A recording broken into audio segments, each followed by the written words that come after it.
Hello and welcome everyone to episode 233 of One Piece at a Time, the One Piece read-through podcast where we read and discuss 5 chapters of the One Piece manga each and every week.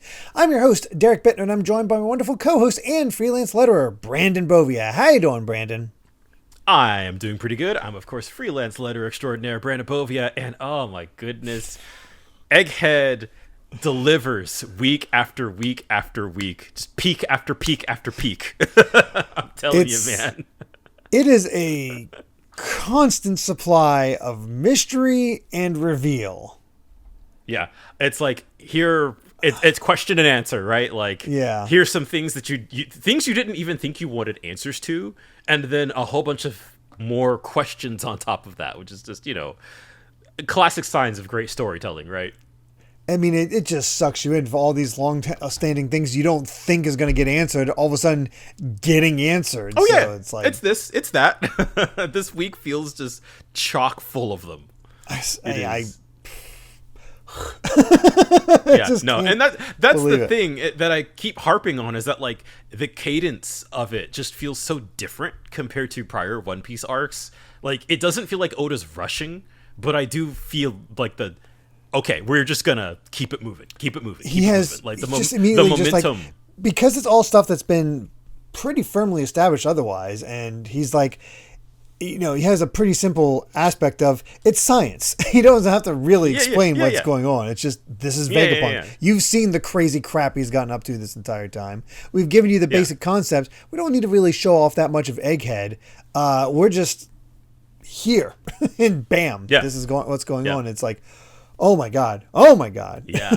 And well, that would be one thing, right? Like, if it was just like the long-term payoffs for, like, the long-term readers, for the people who've been reading since day one, the people who've been following this since chapter 1. But, like, I think sort of the level of, like, conspiracies and, you kind of don't know who's on what side, and just the sort of mysteries that are being layered in, like, is just, like, genuinely compelling. Like, I feel like this is Oda kind of in his bag. Like, he knows how to tell a story at this point, and he is just hitting all the beats, and it feels so satisfying seeing it play out in real time. Yeah, because it's something we haven't had in a while with One Piece, a genuine mystery. That is true. Like, in the traditional sense, I guess is the best way to put that. Better way to put that. Yeah, like a whodunit almost. Yeah, very much so. Like, something's going on. It's not evident what. I don't mean you haven't you were rereading this. I'm assuming there are clues that I'm just not able to pick up on at this point. I actually am surprised at how little there are. Because I do, obviously, like, I know where this is going. All the stuff that's happening here. Like, yeah. This is like a couple years ago for me at this point. So, yeah, okay, I remember. But, like, I'm looking for, like, okay, what are the little indications here or there? But, like, Oda plays it really close to the chest. That's interesting. Which is, I think, really cool. Yeah. Let's get into it, because, man. we got a lot to get into. This is a good week. Oh, yes. So let's begin with chapter 1071, The Hero Deploys. And, man, I think Film Red was doing really well, because this is like our third or fourth color spread for it. I just kind of scrolled down here, and I'm like, oh, this is January 2023. Oh, so it might have been like the Blu-ray release and physical release. Yeah, or something. But no, Uta is definitely the movie character who has been, just kind of by default, but, like, she has been in so many of these. I do kind of feel like Oda's treating her like a canon character. Yeah, she's just there. And I like this one. It's very simple in how it does, but it's just giving everybody a red and white color scheme for all their basic outfits that we've seen up to this, that they're always shown in. Yeah. This is just Uta's world. We're all living in it, which is true to the movie. True, that is true. I mean, I listened to a lot of auto music after watching that movie, so I get it. And it feels like Uta is very auto coded in how she was, not shown for a long time until she made her big debut. I kind of hope to see more of her in the manga. Assuming. I feel like that's kind of the cheap thing, right? Is that, if you go listen to if you haven't listened to our discussion, and haven't watched Red, go watch Red. But I feel like she could show up in the manga just kind of whenever. Theoretically, or flashbacks or whatever, I think. Yeah, that's also true. There. Yeah. Might be a little hard to have in current based on what we think happened at the end of the movie. Well, that's what I'm saying, is that like things have maybe played out differently, you know, if the events of the film are not canon. True. That is true. Yeah. That is very true. Yeah. So that is complete hopium. Yeah. Absolute. It's probably easiest for Oda to just not fully feature her. That can of worms. That is true. Although that's a completely unrelated discussion. So never. We'll get there. We'll get there. Yeah. So let's get to it with freaking Kuma barreling Superman style across the Grand Line until he reaches the Red Line, specifically Redport at the base of the Red Line, and he just crashes straight into the world government, sign, basically. Yeah, basically, yeah. Symbolism. This is kind of interesting to me because I hadn't really thought about it, but like, one, I guess this is a good way to show just how big the Red Line is, because I think like I would have assumed he would have been able to fly over it. Yeah, you know, but think like so. he just can't. He just kind of, if he is to like, he could push, so that he just like pushed himself just straight into it. Yeah, it seems like he's not able to use his powers to send himself that far up. Oh yeah. So it's interesting to see sort of the limitations of his what he's able to do. Yeah. But and it also just shows sort of the lack of control, because he just smacks right dab into it, falls down, and people are panicking. It's like, it's Kuma. Where'd he come from? And I like how we're just doing all this intro stuff. It's Kuma, the celestial dragon's invincible slave who recently escaped from the land of the gods. Like, kind of, honestly, a little bit of unnatural dialogue there, but it's like, get new readers in there. It's like, okay, there's yeah. There's a recap. I guess it wasn't really that long ago. But I do like that they're treating him like he's a dangerous weapon, right? And there's like, he's like looming over people. People are running like he's a kaiju, and they're like, dispatch the Marines on the double. All citizens are required to leave the area at once. He is considered dangerous. He is a slave of these celestial dragons and no longer possesses a human will. His current programming directive is unknown. Beware. And that's all we see of that for the time being. Yeah, just him looking up at the Red Line with the world government on. It's like, boy, that's ominous. Yeah. But it's time to move back to Egghead, where CP0 in the Navy are just going all out. It's like, okay, capture every location Vegapunk might use to escape the island. Destroy the ships if you need to. We're not going to let them get out there. And, it's like, hey, we have control of the Seraphim for now, but how will we drag him out of there? Lucci is wondering. So the Frontier Dome is the problem. As Kaku points out, it's like, yeah, it packs a punch. He knows now. You went head first into it. I love this exchange too, where Stussy's like, so you're not going to listen to the Navy, Lucci? He's like, I do not view Straw Hat as an emperor. Not my emperor. Absolute hater. He hates Luffy so much.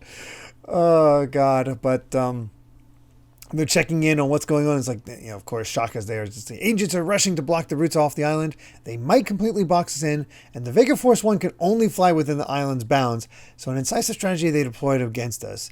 And I love just all the personalities at play here with all of them, because Lilith is just like, oh, we're gonna fight, sweet. We're gonna avenge Atlas, so I'm ready to go.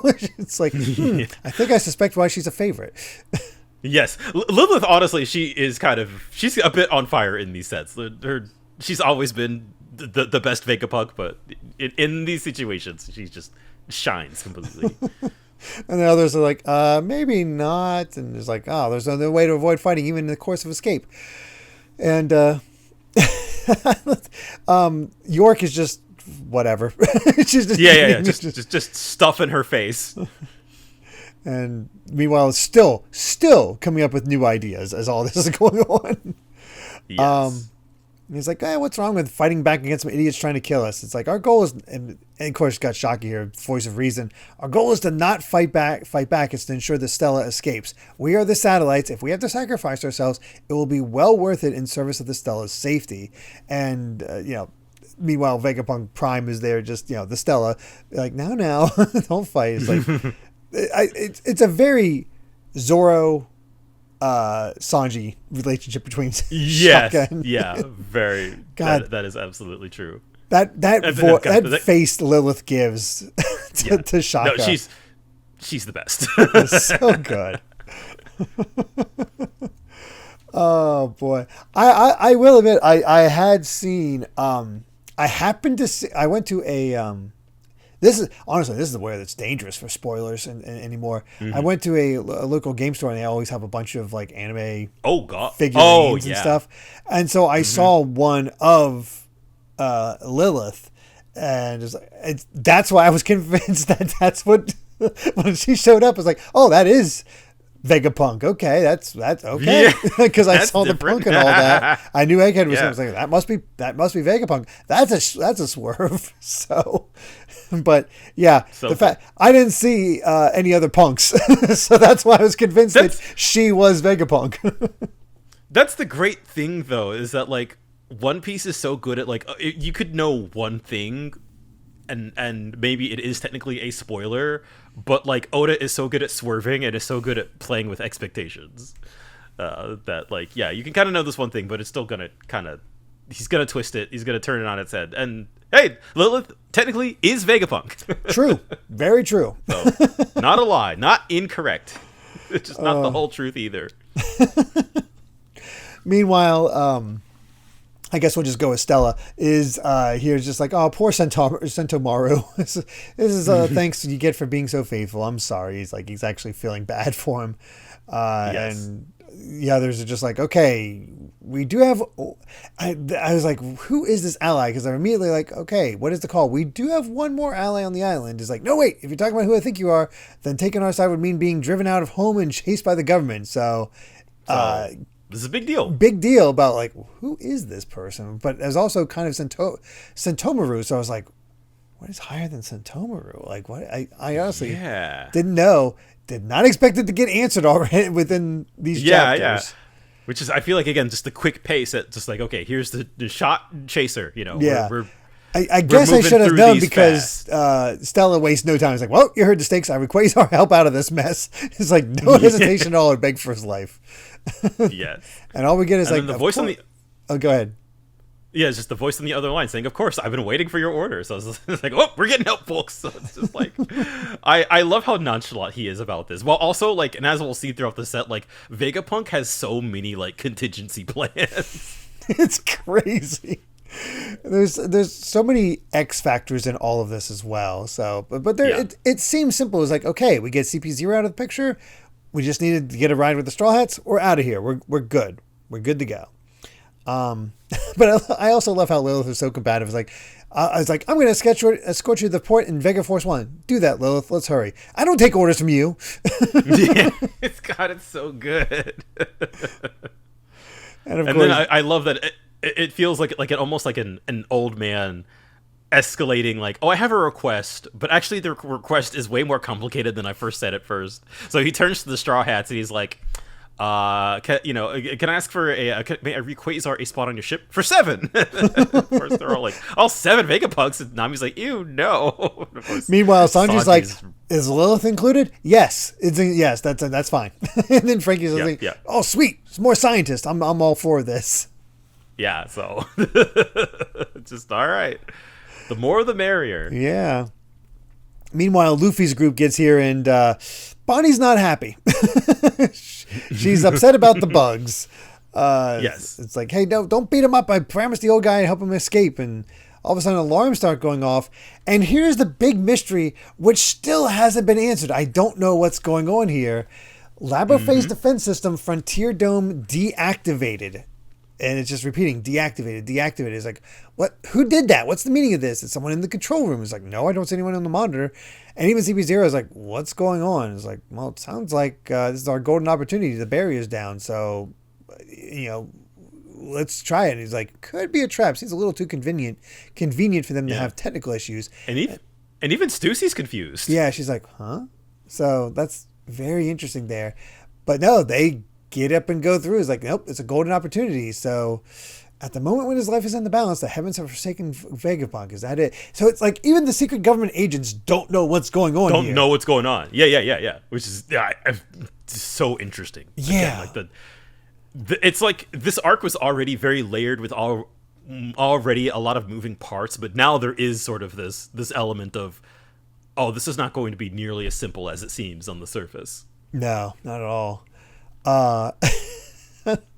I love Kaku's new way of talking as well. It's like, ooh, a spiffy robot. Yes. And it's like, no wonder we didn't see the ship below. Let's destroy it now. In a jiffy. Yeah, he's so corny. But I love this because I honestly had kind of forgotten that Zoro and Brook were still on the ship. So when I saw the Tempest Kick Sky Sizer, I'm like, oh no. But even then, I didn't look close enough that you can clearly see Zoro napping on the ship. Yeah, right there in the middle. And it's a great scene, too, because he's just, like, shadowed out. He's got, like, a snot bubble. He's snoring. He wakes up as the Tempest Kick is coming in, and just, like, instinctively, he just unsheaths and just blocks the whole thing. It's so good. And he's just like, who dares disturb my nap? And that just freaks out Kaku. He's like, oh, crap, Nora. Which, hey, Water 7 callback also. I'll take it. Another rematch. Very, very cool. Kaku stands no chance. I don't care. Against Zoro? Are you kidding me? Yeah, I know, right? And then we're getting a report. It's like, okay, we got the Frontier back up, but we did let CP0 get inside. It's like, oh, great. We're too late. So they're going after the Straw Hat ships. Yeah, it would seem like that the ship guards are in the combat at the moment. We must hurry to assist before we lose our only means of escape. And Lilith's like, see, told you, let's go. Let's go fight. You're right. And she's had this gun on her, just like ready to go. It looks very like 50s sci-fi. Meanwhile, Luffy finally arrives. It's like, oh, we're leaving already? Come on, we just got here. I want to relax. It's like, yeah, I do too, but this is the government island. And you saw Rob Lucci. Oh, but have you seen Bonnie, a pirate girl with long hair? And then Robin's like, oh yeah, has anybody seen Vegapunk? And we cut to the two of them, Bonnie actively chasing Vegapunk. From what I can tell, trying to whack him with a hammer or a stick or something. Yeah, or something. Yeah, just out for blood. And it's, of course, not one to listen to reason in this moment, And he's like, I'm in a hurry right now, but I promise, I'll explain. Would you just let me speak? And she's like, shut up. Can you turn my father back or not? Those are your only two options. And he says, no, I can't. I'm sorry, but there's a good reason. So, again, we'll see. We'll see. Not looking great for him. Again, it feels like escape, survive. We've got a long road ahead of us. Yeah, there's a lot going on, and we suddenly take this moment to go to a stretch of sea in the New World where they're like, huh, that's a huge fish, and it turns out it's Killer. It's Kid's crew. And Killer's looking, he's like, hey, Kid, get up. We've reached land.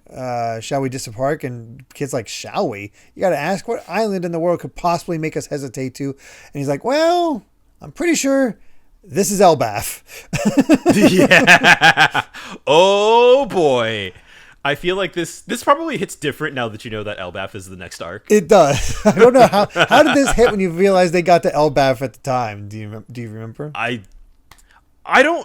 feel like it was one of those, like, my first thought was because they all left from Wano at the same time, so one of those routes was Elbaf. Yeah. So that was how did the Straw Hats end up in Elbaf when they seem to be like almost going backwards and maybe not far enough ahead that they end up they just kind of chose a different. But basically, I was like, oh, it's close. Yeah, it is close. It's the closest they've been. So yeah. Holy crap. That's crazy in of itself. To just imagine, like, oh, what's Kid gonna do now that he's here? I did not expect Kid to be involved in anything for a while, but God forbid. I'm already blanking on his name. Angel Arouge gets anything to do with Elbaf. Yeah. No, we're back to Kid. No, that's funny too, right? Like it's Dude, not seen him not hide nor hair of that man. And then it's just like, oh, Wano's over. Like, oh yeah, here's what the law's up to. Here's what Kid's up to. Oh, here's Bonnie. No rouge. Who needs a rouge? But we don't focus anymore on that. Instead, we end off the chapter checking back on G14. And Dahl is having a conversation with Garp. He's like, we're just about to set sail for Egghead to hop out there. He's like, don't undercut our manpower. He's like, hey, lighten up. He's just laughing. He's like, this isn't funny, Garp. Also, if you're really gonna pick a fight with an Emperor's Island, I assume you must have permission from the higher up. It's like, huh? Why is that? Does not care. It's fine. Yes. It's fine. I'm already here anyway. He's like, already where? And he's just parked outside. Hell, Beppo, get out here. Yeah, they think it's a pirate at first. Like, oh god, they're gonna kill him. It's just, nope, that's Garp's ship. It's like, Helmeppo's still crying like crazy. It's like, it's Kobe. Blackbeard's got Kobe, and there's nothing I can do. It's like, quit your weeping. Here's what we'll do. Get on board. We're going to sail for the pirate island full of lead, wipe the floor with those pirates, and rescue Captain Kobe. And he's just like, Captain, my side. Oh, yeah. It's like, okay, that's how we're keeping Garp away from Egghead.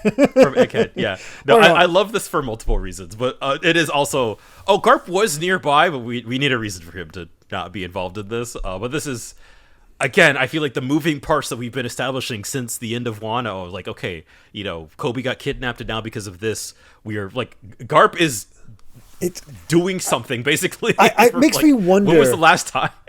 Is this going to be a background element, a side story element, or what? Because they've been focusing on this G14, and obviously they're getting things, but also there's been so much focus on other stuff going on beyond the Straw Hats. It's like, I don't know how Oda's going to treat this one, whether it's gets full focus or not.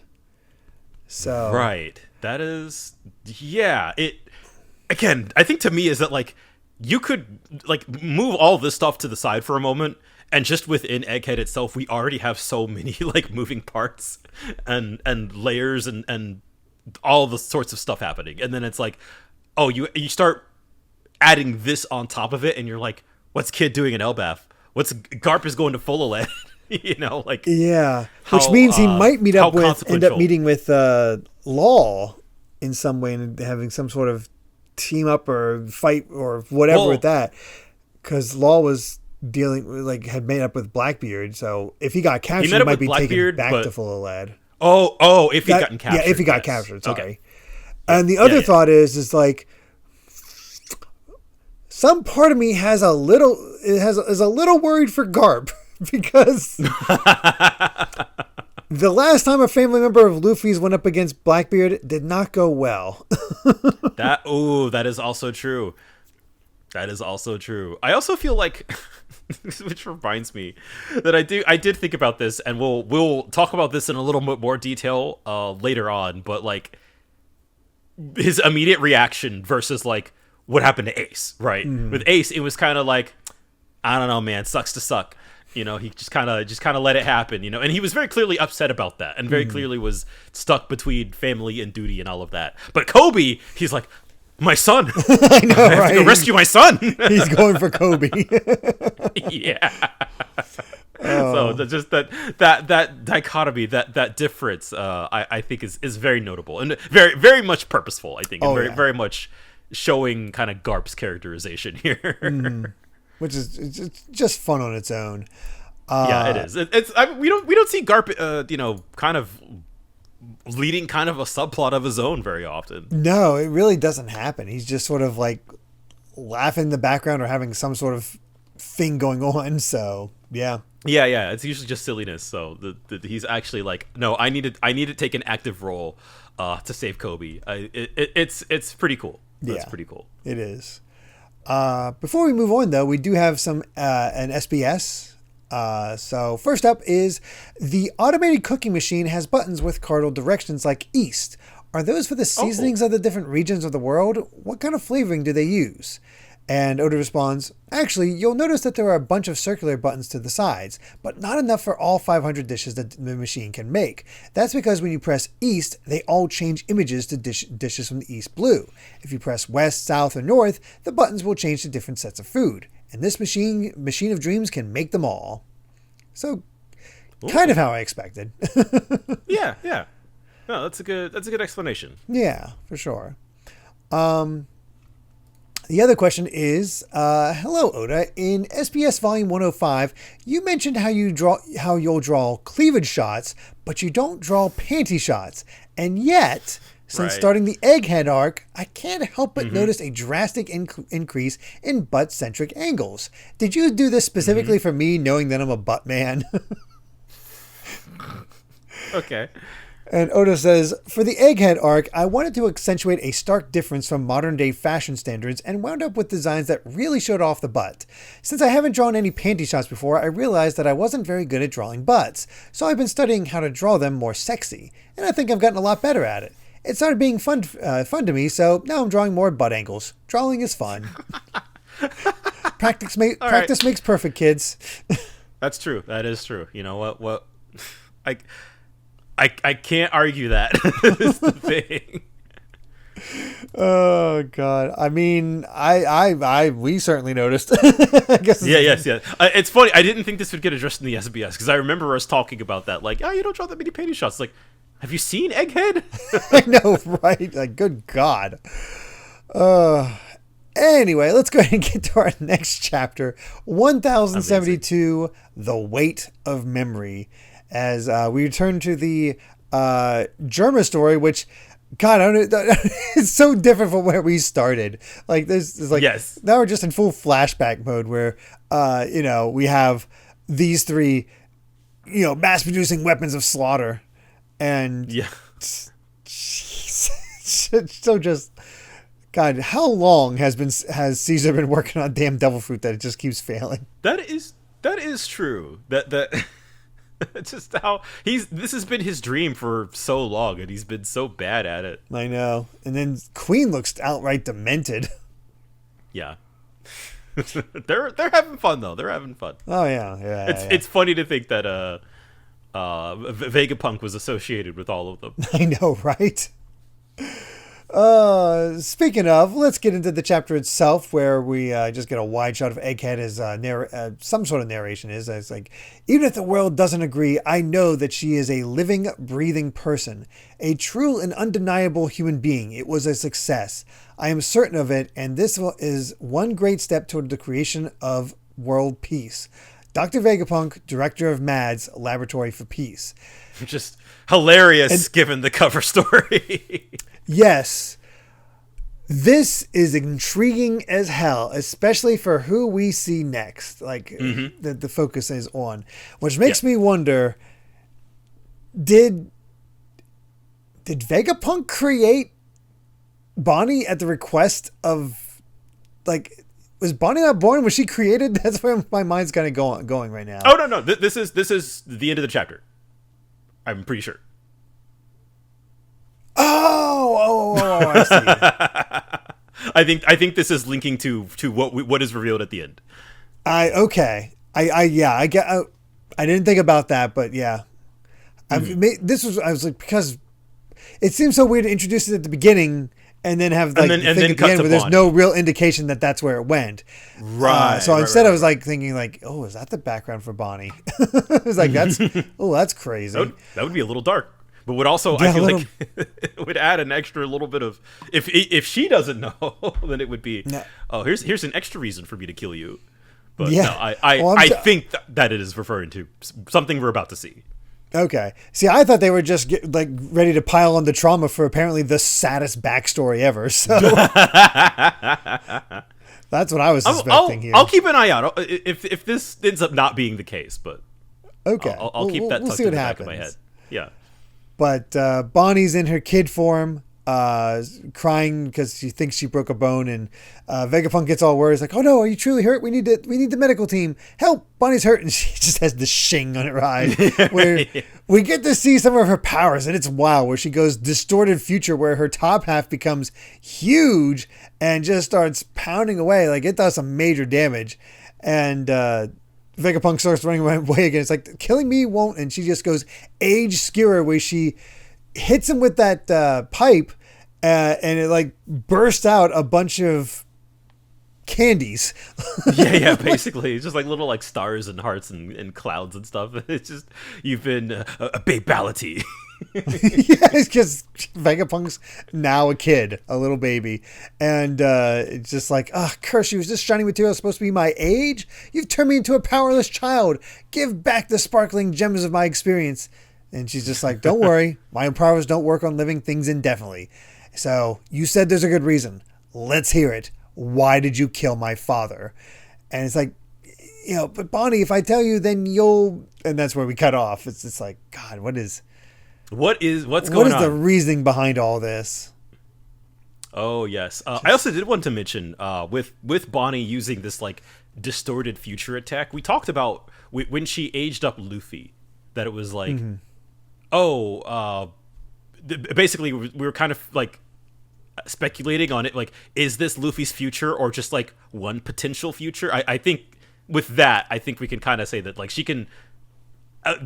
guesstimate like the future. Just yeah. I can kind of like basically it seems kind of vibes based. Like I can make myself, like, this is not my future, but now I'm gonna make myself, super strong and buffed up. Just the idea of a distorted future. It feels like she has control over, like, the good bad timeline almost. Yeah, which is fun in and of itself. But yeah, it's a lot more broad of an ability than I think we first kind of knew. Yeah, there's some very clever uses of it, and obviously it's all temporary. But you babality somebody, they're not going to fight back too much. Yeah. So I guess you can hockey through it, but Vegapunk doesn't have hockey, right? So but then it's time to check in on Kuma, who's at the red port and is deciding to pull a I'm blanking on the fishman. Oh, Fisher Tiger. Yeah. Yeah, he's pulling a Fisher Tiger and is climbing the red line. Yeah, and they're just like, there's no way he's going to get up to the top. Like, and as we see him just gripping, just doing that climb, it's like, good God, Kuma. It's like, if I tell you why, Bonnie, it will only hurt you. It's like, what? And that is why I made a promise to Kuma that I would never tell you the reason why. And you see Kuma just climbing this mountain and she's all upset. It's like, you had a good reason for killing my father, but you can't tell me why? Do you think I'm some kind of idiot? It's like, no, I don't. So let me down. The decision to take away his free will came from none other than Kuma himself, which I buy. It just seems to be on track for what seems to be going on with Kuma. But she doesn't. yes, of course. And I think rather realistically, who would at this point? Right. It's like, my father would never choose to die and leave me behind. You killed him. It's like, no, it was hard for me too. I don't even want to remember. Kuma is a great man. I am proud of my good friend. I love him with all my heart. And that is why I cannot tell you. Please, Bonnie, you must understand. He's like, nah. She tosses him to the ground. It was still baby. Tosses the baby to the ground. Or at least a toddler is like, say it. Yeah. I can't accept a useless answer like that on faith. I love Vegapunk. This is abuse. I do find it really, like, kind of like you said, I think in this moment, we are kind of meant to believe that Vegapunk's telling the truth here. And I feel like that Kuma, whatever he did, that he did of his own volition, and that he knew that doing so would hurt his daughter, which is why he was like, don't tell her. Yeah. And the fact that, like, we hear and I've talked about this before, that we hear so many kind of conflicting things about Kuma, right? That, he's a tyrant. He's this or that. And, now he's a slave to the government, basically. But that he has this, like, absolute kind of faith, like Kuma's like his friend, Yeah. And he soiled his reputation in every way possible for some reason. Yes. What that reason is the big mystery. Mm-hmm. And I have no idea. Yeah, right now, not much indication on what that is. Yeah, but she notices something. She's like, "Wait, Bonnie, that's not what you think. It's nothing. It certainly doesn't have anything to do with Kuma." Meanwhile, it has a giant paw print. Paw print, yeah. like hell it doesn't. And again, you get this cool use of her power because it has like a lock on it to prevent her to opening the door, and she just breaks the lock by like something called oiled shock and just ages the lock and just shatters it. And inside in this container, not even a container, just being held together is one of those giant paws that Zoro put his hands in when he took all that pain in. And it's like, oh God, that's a lot. Right. And we get a little flashback with between Vegapunk and Kuma. And Kuma happens to be very bandaged up at the moment. Yes. And it's like, memories. That's right. A scholar in the West Blue once said that people lose 21 grams of weight after they die. In other words, that is the weight of the human soul. It's so fascinating. The soul really exists. We can observe it. Your powers take pain, supposedly invisible, and give it form, so they can be foisted off onto others. It's like sending the peripheral nervous system's signals via radio instead. So what about the mind and heart then? Mental images, memories. These things are signals emitted by neurons. How heavy are they? How big? And it's interesting when this took place because, you know, Vegapunk is older. He has the apple on his head, but Kuma's still very much a man. So yeah, he's still human. So I guess want to would say be it's like maybe 10 years ago or so. Yeah, I'm unsure. Yeah, exactly, but because like I guess because when we saw Kuma on screen the first time, and you know up through like Thriller Bark and Saboti and stuff, right? Like he wasn't really like mechanized at all, really, was he? He was mechanized in Thriller Bark. They cut into him. They saw the metal.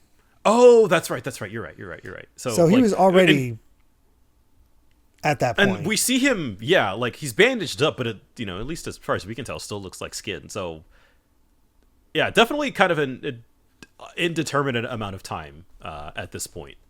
Mm-hmm. Yeah, because again, Vegapunk doesn't have the huge head, and yeah, it's the timeline's interesting. But all Kuma says is, "You're saying you want me to produce memories and show you. You want me to embarrass myself." It's like, please, you must. It's a chance for a great scientific leap. I'll be the only one who looks. I swear. No, pretty please. Yeah, it turns out like that's also kind of like our first time like seeing Kuma like have a extended conversation with somebody, and it just is surprisingly normal. Exactly. It's like two friends talking to each other. But Vegapunk is saying, no, don't touch it, Bunny. That is pain. You should know Kuma's powers. Enough pain to be lethal. And she's like, no. And again, you flash to Kuma on the wall. It's like the Marines are trying to shoot him off the red line. Yeah, like, don't let him reach Mary Joa. He's like, and it looks like he got shot back down. So he's having a tough time getting up there. It's like, no, I know my father's powers very well. And they're trying to keep him from going back up there. But no, he sends him away and starts climbing again. She realizes, wow. I love these expressions on Bonnie. Who's like, this is my father's memory, isn't it? Ooh, boy. Yeah, you know, we've been... Oh, yeah, I mean, that's one way to have a flashback. The anticipation is already building, you know? Yeah. Oh, my gosh. Yeah, and to kind of juxtapose that with Kuma just like... trying to reach her. Yeah. That's... seemingly, you know, again, you know, as far as we understand at this moment, basically dead. Mm-hmm. So it's even at this point, like it's pretty powerful stuff. It'd be amazing. I don't think it's going to happen based on the timeline, but I could be wrong. The way these chapters come out. But if the flashbacks happen over the course of Father's Day, it would be really something. Oh no.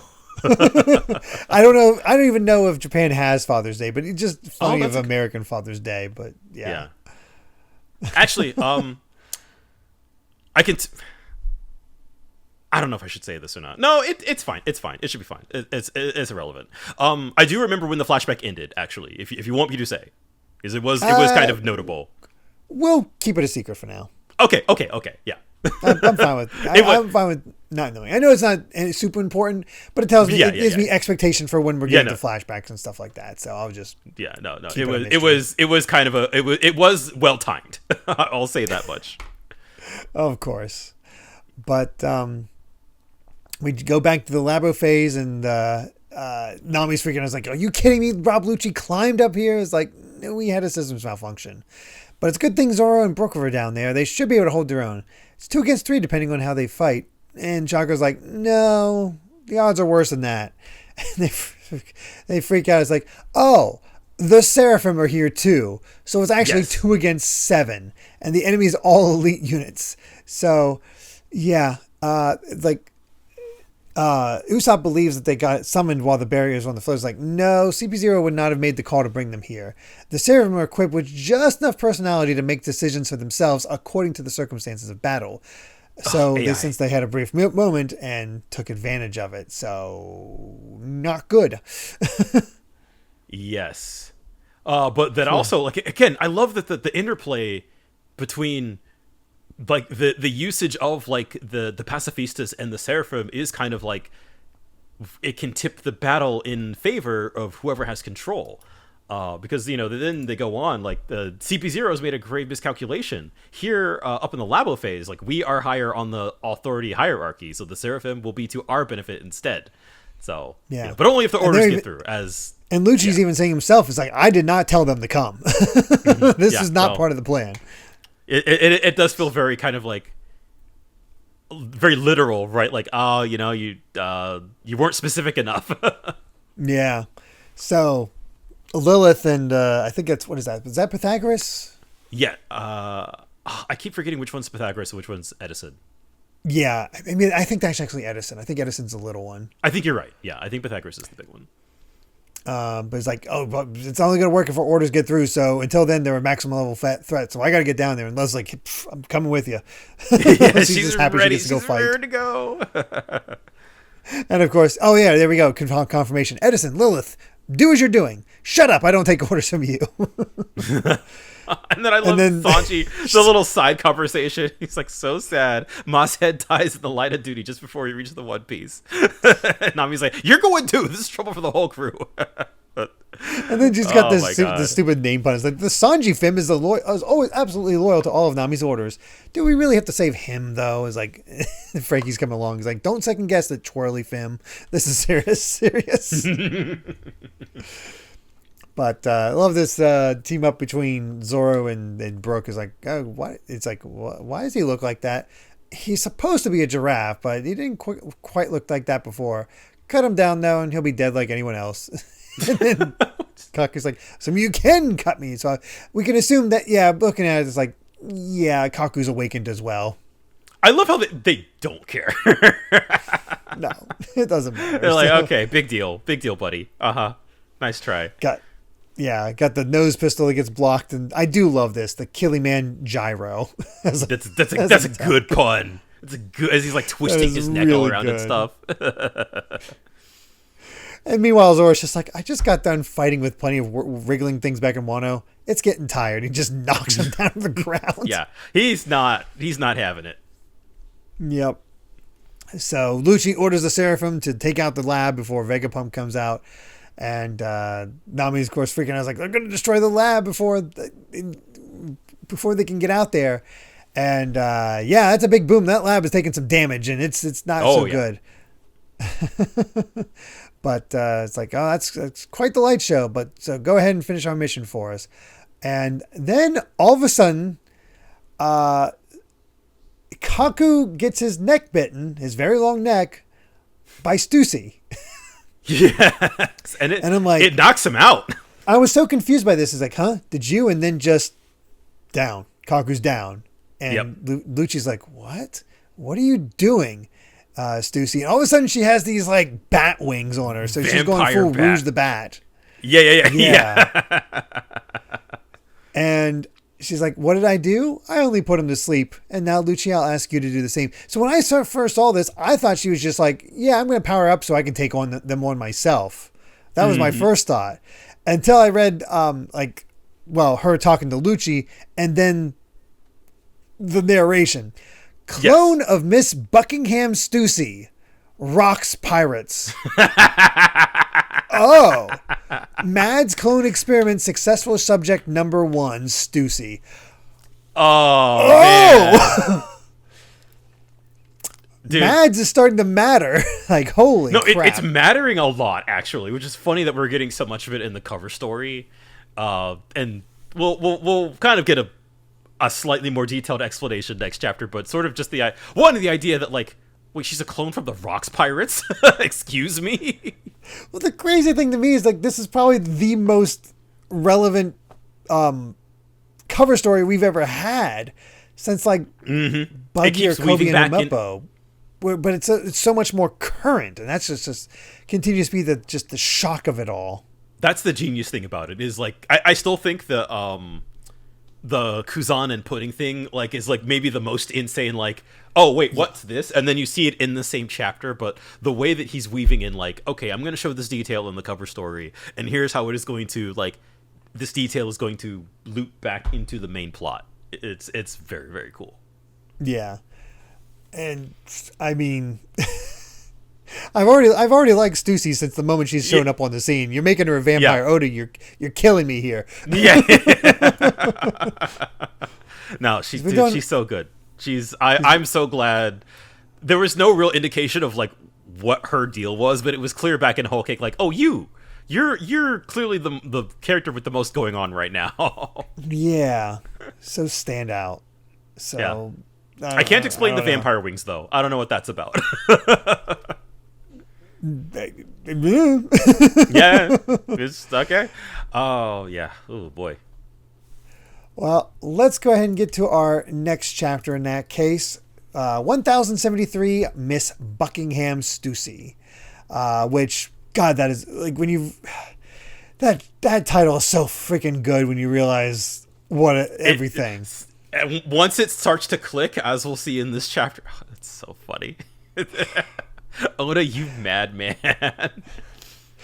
Meanwhile, I got a good laugh out of winner of the Nobel Peace Prize for GP flowers that bloom out of gunpowder. So I love how the others are all absolutely evil. Meanwhile, here's Vegapunk actually doing something for world peace.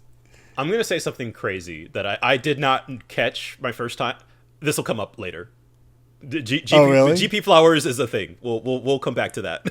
Oh, really? I also like how it's been long enough that you can sort of see how Queen is already starting to modify himself. Yes. He's getting that bigger look to him and more traditional outfit that we've seen him in.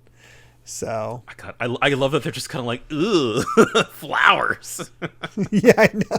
But I think this is also really good characterization for Vegapunk also, because you do, and that's what makes him so fascinating as a character, is that, like, again, that he understands his role in the world government and sort of the atrocities that he is complicit in, but that, like, he's kind of he is a good soul. Yeah, but I he think does just, good like, things, but he has no qualms about using the resources of whoever he can. Exactly. Yeah. Which is funny that, like, Mads is the laboratory for peace, or whatever they called it last chapter, and then it's just like, okay, you've got Vegapunk and these three cartoon villains. Yeah. So freaking good. But we get into back into the chapter, and Kaku's out. He's out. Lucci can't wrap his head around it. Stussy's just in her usual pose of laughing at him. And he goes for the kill, and she just goes, nope, paper art, after image. And she just chides him. It's like, so when you don't understand something, your first move is to kill it? Oh, Lucci. And she takes out her lipstick. You're such a wildcat. And she just taps him on the shoulder. Turns out that lipstick is sea prism stone. She's going for the neck. Oh, it is the neck. I thought it was part of his coat. But yeah, went for the neck. And he's stuck in place. And then they get that crazy shot of her, like, with her fangs. Such an insane scene. Like, that's straight out of a horror movie. Also, it should have been me! Yeah, not him! Exactly. It's not fair! I'm sorry, I had to. I mean, it's fair.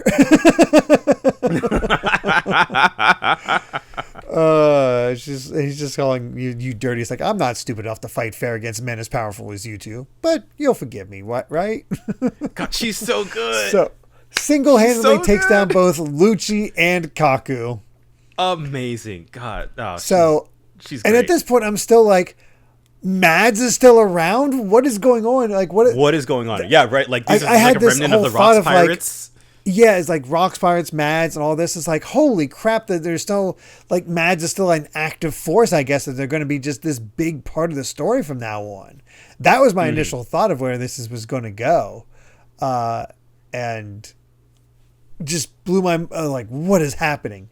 Yes. And of course, like, Zoro and Brooke was like, why are you guys infighting? And then she pulls out the snail. It's like, this is Stussy. The other two are asleep now. And you see the Vegapunks.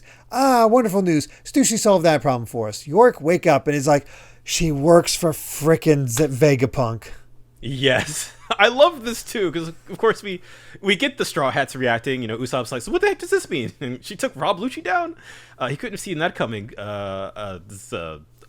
Shaka is like, she's been on our side for over 2 decades of undercover work. You had a spy in the top secret intelligence agency, not by design, but that's how it ended up.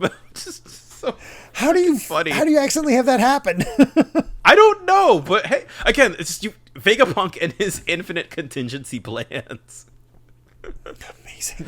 It's just great. It's so great. Like he's had again that he's made so many horrible weapons of war for the world government, but is also like, I'm gonna take advantage of this. Yeah. He's not one to let an opportunity go to waste. No. But yeah. She says, but we have a problem, Doctor. Lucci and I are on the same authority level. I can't override the orders he gave the Seraphim. There's no way to stop them. It's like, no, you did enough. We're on our way. And that's when Zoro's like, hey, we don't stop these kids. They're going to bring down that building on top of our crew. It's like, yeah, but don't they seem a little familiar? Yeah, I was thinking that, especially one guy in particular. But here comes Lilith and Edison. It's like, oh gosh, they totally ruined the lab. I guess it does make it easier to get out now, and we see Oda practicing his butts. I was going to say that is a bad butt. I'm sorry, Oda. Try better. That is kind of a bad butt. I mean, that is a weird. It's really funny. Like I remember thinking, as a complete tangent, kinda, when we had the bathhouse scene in Alabasta, and they showed Luffy's bare butt during in the bath, and I remember thinking, like, that man has no butt. That is just flat. So I'm like, no, Oda has a point. He can't draw butts. We've gone too far in the other direction now. So he's really working at it. Good. Hey, he's trying. Which is that's humanizing. You're work on your every manga weaknesses. artists are human. Yeah, exactly. You got to practice. But she calls out to the Seraphim, and our young Mihawk immediately notices her. She's like, huh? And he goes for it. He goes to just take her out immediately before she can even say anything. But Zoro's right there to stop it.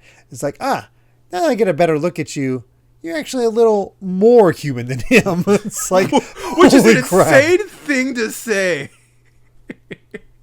What is Mihawk? Ain't that the truth? Because as we'll learn later, these guys were created to be the perfect, like the pinnacle of humanity. Yes. I kind of wonder, I had, this is a little bit of a crackpot theory, but if, like, I'm thinking maybe this explains the vampire wings on Stussy, that maybe like the One Piece world has just had like vampire bats, demons, like there's just like a higher form, and that if we're using Lunarians now, right, for the Seraphims, like maybe the Mads experiment was like, let's try to clone these demons. Could be. So yeah, otherwise, like, is the vampire wings, is it just like it's not just for aesthetics, right? Like I feel like there's got to be a reason why. You'd think so. You'd think. Also, I would also buy that it is for aesthetics, though. It could really go either way. Though I will say, getting these looks at young Mihawk, this boy has some fangirls. He's beautiful. Yeah, age him up a few more years, and that definitely has a lot of fans. Yeah. Well, no, I feel like this is very funny because it's like, oh man, I bet like Mihawk was probably quite fetching at a young age if he ages. Where then you get like young Jinbei, and you're like, oh, you're kind of a stocky little lad. Yeah, very much so. He looks a little awkward, but which is just perfectly Jinbei at the same time. Yeah, he's always been a little stocky, so. Fortunately, Edison gets in there and says, Seraphim, stop fighting now. And it looked like Edison got shot down, but fortunately, Sanji's there with the save. So that was pretty close, so that's all good. And I like how, even though Lilith is evil, she's still happy that Edison's fine. Yes, I think it really is just Shaka. Shaka that she doesn't get along with. I guess because they're good and yeah, exactly. So which again, it's just like she's evil, but she's so goofy. Yeah. And Zoro's immediately asking, okay, what the heck are these things? Someone explain. Yeah. And yes, what is happening? Yeah, Zoro's been the most out of the loop as usual. Yeah. So Stussy checks in. It's like, okay, place the sea prism stone on Lucci and Kaku. We're good. It was like, thank you, Stussy. We're going to escape on the island. Come with us. Understood. And so we now have 8 trying to escape from this island. Which is amazing. So, and Luffy, in the meantime, is trying to find Bonnie. He's like, where'd you go? Old man Punk, we can't leave on the ship without you. But apparently an incident had occurred because Dr. Vegapunk's Stella was nowhere to be found. So somehow they can't see him. More mysteries. Yeah. But now it's time to take a step away from Egghead to check in on Sphinx, the hometown of Whitebeard that Marco's been protecting and has finally returned to. And the kids were reporting in. It's like, yeah, you should have seen it. I was really scared. The Navy came marching into town and pushed us around. It's like, oh, I'm sorry to hear about the kid. It must have been quite a fright. And like, oh, it's not your fault, Marco. Those Navy guys were real jerks. They said they were going to confiscate Whitebeard's treasure like a bunch of pirates. And we get a flashback where, boy, was I getting, especially with this guy's face, the guy that was with working with Arlong. Oh yeah. I think Nezumi? Nezumi, that's it. Yeah, so, which means very rat-faced dude. Once again, I wonder if this is his dad. Who knows, or brother or something like that. This is SBS material right here. Oh yeah. But we get to see how the Marines act with unaffiliated countries. It's like, the law doesn't protect you here. We know Whitebeard left the vast treasure. If you don't tell us where it is, grounds for execution. And if we shoot you one at a time, that'll help you remember. And he immediately aims at one of the kids. Yeah, the kid's like 5, and he's like, what if I pointed this gun at this child? Yeah. He's like, there's no such thing. Don't point your gun at my brother. So like, and an old woman's like, so you won't even treat us like human beings unless we pay tribute to the government? You're just a pack of monsters. Yeah, you tell him, old lady. Not wrong. It's like, of course he's threatening. It's like, you're going to talk like that when Marco's not around to protect you, and like, we'll execute her instead. So let's take out this grandma. It's like, it's just an old woman, and he's about to shoot him when all of a sudden, completely forgot about this dude. Here comes Weevil. Leave my dad's hometown. Just smacks that guy and all the Marines. Leave him alone. And they go just straight into the wall, and this guy's name is apparently Captain Rattel. Yes. Which is just great. So they see Edward Weevil, and there's like, oh god, we're out of here. Where they thought they sent battleships after him when the warlords were disbanded. It's like, and we can't get in touch with the entire squadron. They're all down. His strength is just that monstrous as we see him with his runny nose and weird face. So Weevil coming back in to actually save this town, which thank God, which makes a certain amount of sense. But yeah, you did the right thing for the wrong reason with the wrong person. Yeah. Back to the ship. Wait for reinforcements. This is Sphinx. Former Warlord Weevil is here requesting backup, and it's like the kids are saying, hey, if that big guy didn't show up, this village would have been done for. It's like, oh, then he's a hero. I'm glad everyone's all right. And then the old lady, of course, that's always with Weevil, shows up. It doesn't end there, Marco. Who do you think came after that? Admiral Ryokugyu showed up, and all of our efforts were in vain. He took my Weevil away. Get my son back. And while they're at it, head over the estate of the Whitebeard Newgate. Which is funny as own to see this old lady back has been championing Weevil this entire time. Just this weird old lady. But then we get the narration and just the title for her.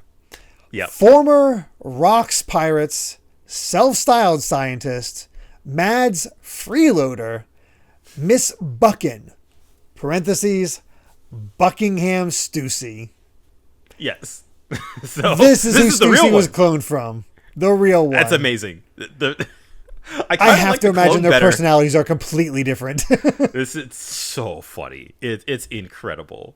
But I feel like this weirdly does it explains the obsession with Whitebeard, that if they were both on the Rocks Pirates, that suddenly makes a lot of sense. All of a sudden now becomes way more believable that Weevil is Whitebeard's son. Yes. On the other hand, I'm getting a closer look at Weevil here in these like action shots, and he's got like stitches basically like all like over his arm and in his face and stuff. So I kind of think he might be a janky clone too. If he could be a janky clone. I almost wonder, looking at him, trying to get a better look. Other than the mustache, I don't see a lot of Whitebeard. You know who I do see? Who's that? Queen. Oh yeah, actually. Oh my god. Like he does, and not just the mustache, but he has the hair too. But like, because a little bit of that. Whitebeard used to he had those like curls, the buns in the flashback, I think. But yeah, like body type wise, and like I don't think Whitebeard's nose looks like that. Like it's not round and big. Like I think he had a sharper nose. Yeah, I think you're so right. Like I could totally believe that this is like Frankenstein's Whitebeard. I know, right? Take a little bit of genes from Queen. Take a little bit of genes. A little bit of this. Whitebeard, but again, as a freeloader of Mads, it would make sense. Yeah, she just took this genetic hodgepodge and somehow had a son. I don't know. You're a Whitebeard homunculus son. I have no idea what's going on here. Right. What a hilarious reveal, though, that this character, the clone Stussy that we've been kind of keeping our eye on since Whole Cake, and it's like, oh, like she's a clone of a person we've seen slightly more of at this. It's just the connections in the One Piece world. I like it really does. It goes very, very deep. It's so good. Never would imagine that's the connection at all. Just insane.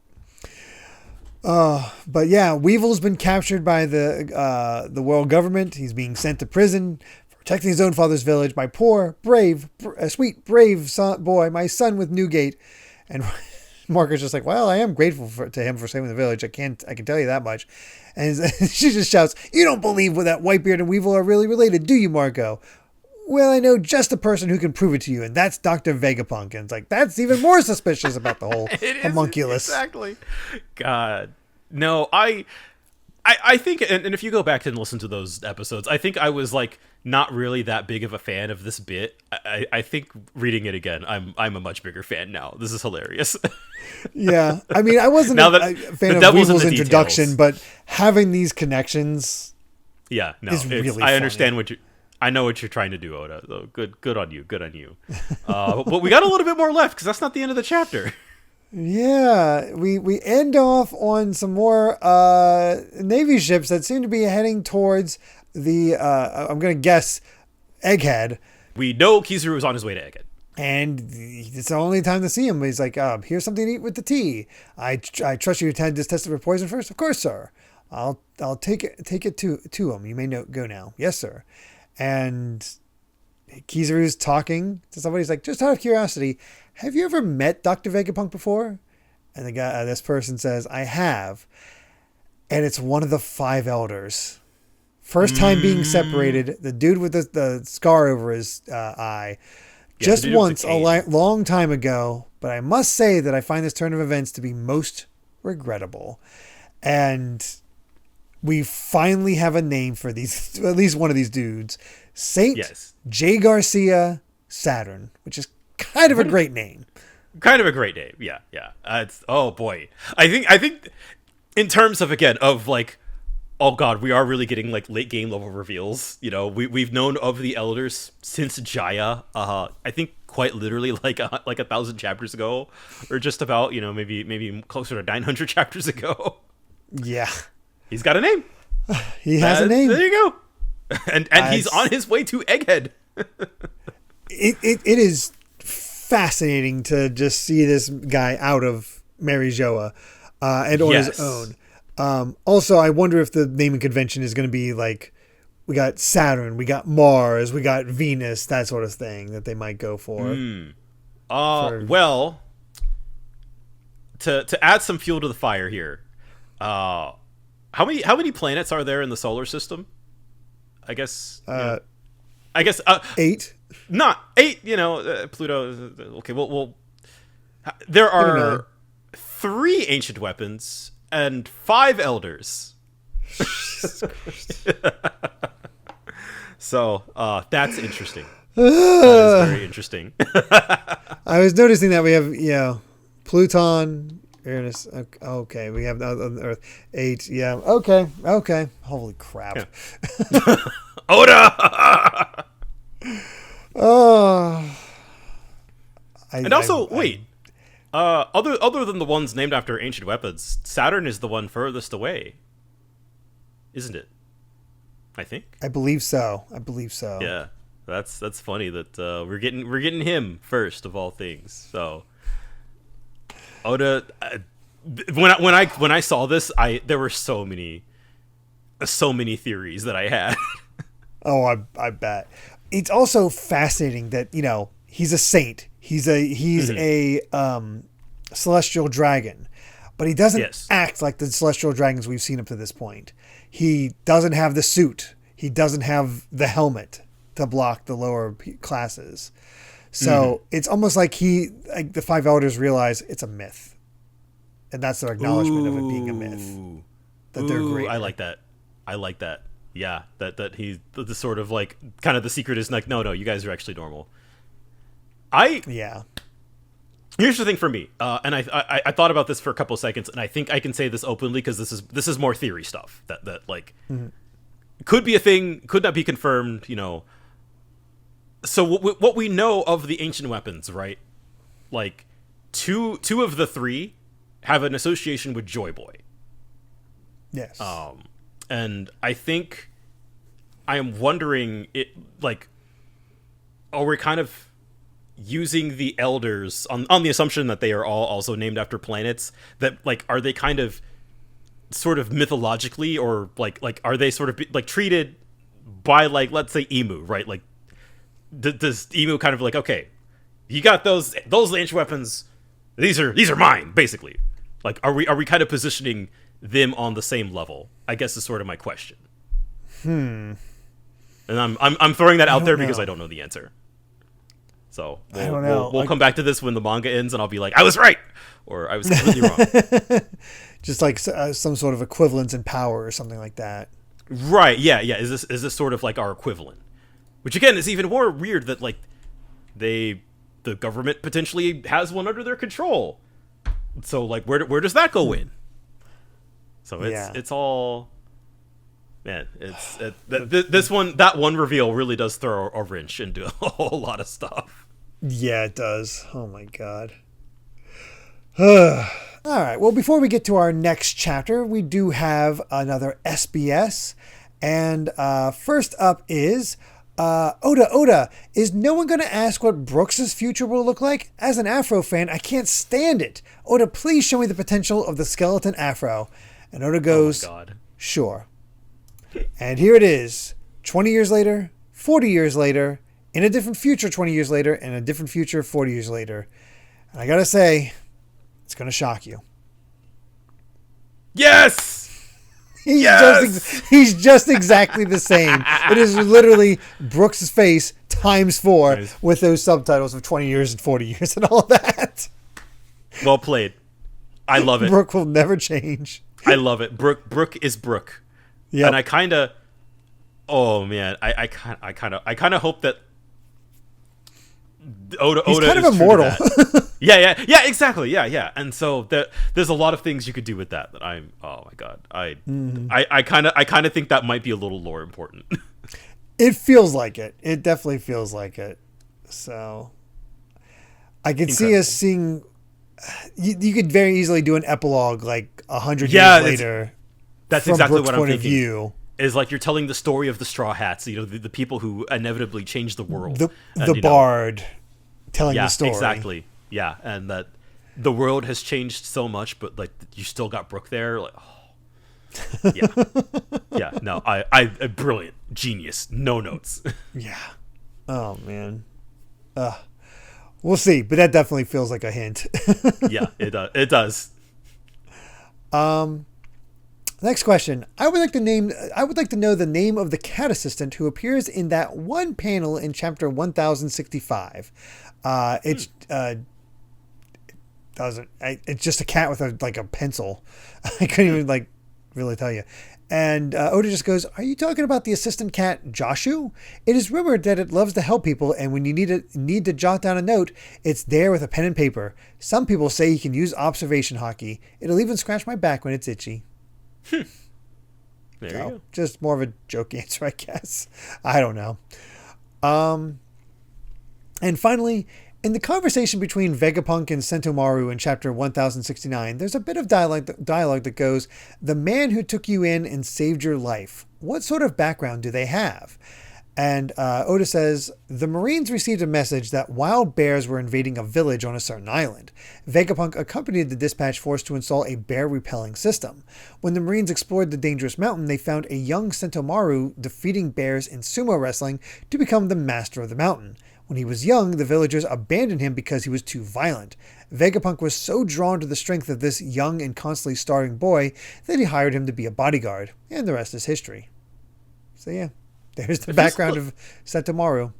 It feels a little Luffy-like, if I do dare so say. A little bit. So that's rather interesting. Yeah. I love getting little There's definitely no reason to put them in the story itself, but that's why I like reading the SBSs. Yeah, little tidbits like that, and I did not know that. So it's cool. Yeah, for sure. All right. Let's get to our next chapter, 1074, Mark III. As the next cover story, 3 bitter rivals in the perpetual war to be number 2. Amazing.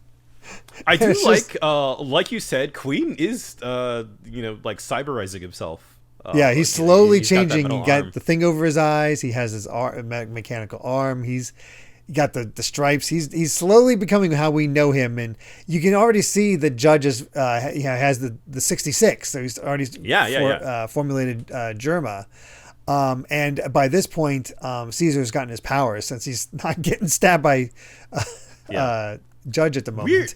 Weird thing I just realized, Caesar's wearing the same kind of almost like camo-ish pants that Doflamingo has. Oh yeah. Huh. That's interesting. Yeah, I don't think that really amounts to anything, but neat. Yeah, pretty much. But let's check out the Fabio phase in Egghead, where the Navy men that joined CP0 are panicking a little because it's like, hey, aren't you supposed to be Navy? Government weapons shouldn't be interfering with our work. You're taking out your own. And he goes to shoot something and reveals that the pacifistas that were patrolling are now attacking the government, which, yeah, that makes sense. They have Vegapunk's army. So yeah, and it blocks the gun with this cool bubble shield thing. It's really awesome. Unique. It's like waterbending. Yeah. It's like, it's Vegapunk's invention, the ultimate protection. That's the far superior redesign of the prototypes deployed at the Paramount War, the Pacifista Mark III. So he's improved upon the Pacifistas that we saw how long ago. And Yeah, it's like cease resistance and proceed to the factory building B. It's like, yeah, guys, lay down your arms, or else we're gonna die. We stand no chance. We're not gonna. Yeah, these were better than the ones at Marineford. Yeah, you guys in suits are done for. Yeah. And they're just like, who's giving it orders? Pacifistas can't act on their own. It's like, no, I'm taking you in, and we learn who's giving the orders. Sentomaru. He's still up. Yep. It's like, don't move. You'll make your injuries worse. And he's like, ugh, hell of a vacation day. How's the pacifista doing? Sounds like something's going on up there. It's like, but the Frontier Dome's closed and I can't get in contact with Punk. And so he thinks back to what Luffy said to him about taking him off the island. He's like, gonna have to trust him. It's worrying to me that the Navy keeps looping its communications to prevent us from getting updates. So I guess I'm a rebel now too. Might as well act like one. Pacifistas Mark 3, deploy. All 50. Oh dear. But this also is an all-out war. It is. I love how things just keep escalating bit by bit by bit by bit. More so on Vegapunk's side of things, where his forces just keep getting jacked up, like to show that exactly. Yeah, he can kind of stand up to the Navy. Yeah, exactly. That is also something I forgot to mention while we were talking at the end of last chapter, but like we learned last week, I think it was, that they mentioned with the whole like authority chip thing, and we keep seeing that the 5 elders are at the top of the authority chip level, but which has to be my guess as to why that elder is here. Yes, because we need him in person for this to work, and they also probably know that. Yeah. So that is also a little bit like, oh boy. Yeah, it's not good. Theoretically, there's 3 other Seraphim out there. Yeah. And I also really like this is such an interesting position for Sentomaru to be in, because we were first like introduced to him as such like a tough rival and as such a tough opponent to overcome. And then he's just kind of like, well, in for a pity, in for a pound. So he's kind of accidentally, kind of inadvertently helping the Straw Hats. Yeah, so, he's just it's more all about the Vegapunk. Yeah, it's a cool role for him to be put in, and not how I expected we would see him again. Yeah, I mean, it was very pointed that he didn't seem to have any kind of Marine rank or anything like that. He was always introduced as Vegapunk's assistant or however. Yeah. So, and he had a close relationship with Kizaru, but yeah, not really the Marines broadly. Yeah, so it was kind of that hint of that, like, no, that's where his loyalties lie. Mm-hmm. So yeah, but he tells them, is like, yeah, your job, make sure Vegapunk gets off this island, help the Straw Hats. Yeah. So insane. Yep. But we check back in on the Labo phase, and Bonnie's gone. She has to be somewhere in the lab. Luffy's like, no, I ran all over the place. And it's like, Luffy's hover boots broke, so he was running the whole time. It's like, don't rat me out. I don't have an allowance to pay for it. So it's like, where'd the Apple Man go anywhere? And go anyway. And Bonnie too. It's like, oh, Bonnie's around. Like, huh? You can see the entire lab on the monitor here. Mention that. She's been here the whole time. Mention that. It's like he didn't need to run around. I love Shaka. But also, we still don't know where Vegapunk is. At least we know where Bonnie is. But that's so crazy. And then, we finally have Brooke, Stussy, and Zora arrive, and of course they've got their own outfits. Yeah. Can't say I'm too huge on Brooks. It is funny to see the helmet trying to cover up his yeah. Afro. He look with the little like little antenna on his head. He looks like a very mid 20th century kind of future sci-fi kind of look. I think it's cute. I'm not my favorite. Zoro's actually looks pretty good. Yeah, I mean, Zora's pretty basic, where it's just basically bodysuit with a cross belt and then like a big coat. So I'll give him a cool coat. Stussy's about was like, God, Oda, you're trying to kill me here. Because I was already a fan of Stussy, and then you're doing this to me. Mm-hmm. And you show me this. I look at this image and I think the anime. I had to rein it in or something because, my God. well, it's weird because she's the only one like that. Yeah. None of the other characters wear tights. She's basically in the same outfit as Nami. So it's just like basically bikini bottom on the top with the shirt. But it's also, unlike Nami, there is way more side boob poking out. Yeah. It's very fortunate Nami's on the other side, not from a far shot, but you can still get a basic sense of her outfit. So they're basically in the same look, other than Stussy having a coat, like a half coat to go along with it. I weirdly never picked up on that was actually like side boob. Well, that's the thing is that you showed me the image of her, and so maybe the anime did tone it down. I think the anime toned it down because that fabric starts where it says punk, and you look at the image you sent me with the show that it's white tights, and that's just all yellow. There's nothing there. That design is.